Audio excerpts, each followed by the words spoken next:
Nhlanhla Mkhwanazi, the Provincial Commissioner of the South African Police Service in KwaZulu-Natal, has boldly declared, "I'm not afraid, bring on the perjury charges," in response to a formal complaint laid against him by Fadiel Adams, Member of Parliament for the National Coloured Congress, NCC.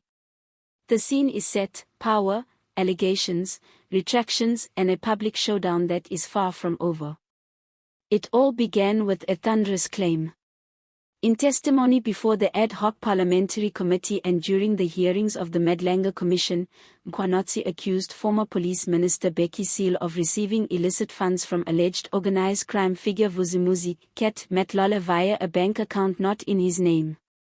But not long after, Mkhwanazi retracted the allegations in a message to the committee's evidence leader, saying the team had the bank account wrong and apologizing to Cele. That retraction opened a fresh battle. Adams seized the moment and lodged a perjury complaint against Mkhwanazi at the Cape Town Central Police Station, arguing that the public retraction of sworn evidence undermines trust in the police and the judiciary. In Adams' words, this is about false public allegations that erode public trust in SAP's leadership. But Mkhwanazi responded defiantly. On the margins of a festive season safety launch in Durban, he told media, "I was never afraid to be prosecuted, and I am not going to be afraid now. If Mr. Adams feels that he must use that strategy to threaten or intimidate, it's okay. I'm not afraid of that. Let it happen." He expressed confidence that he has nothing to hide, and insisted his original testimony reflected the frustrations of police officers on the ground rather than personal vendettas. "What I presented before the citizens was not my making, it was the hard-working men and women of SAPS who are frustrated."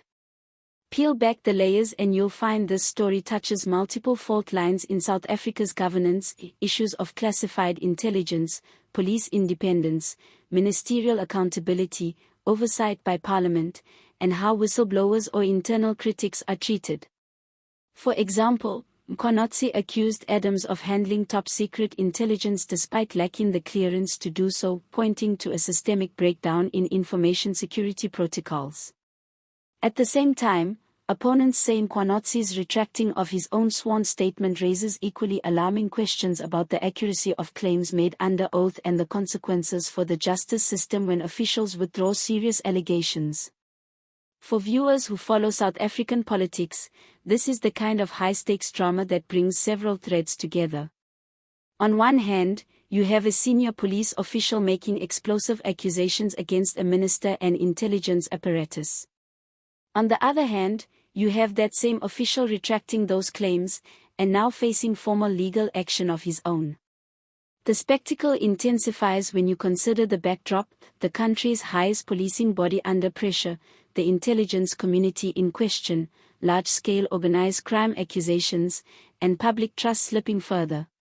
What's coming next?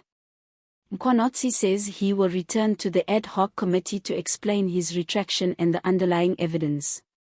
But that move could open him up even further to scrutiny, and put MPs and oversight bodies in the spotlight too. Why was the bank account claim included? How was the intelligence material handled? What role did the minister have? And why did he retract so quickly? Will the courts move forward with the perjury case? And what precedent will be set for sworn parliamentary testimony?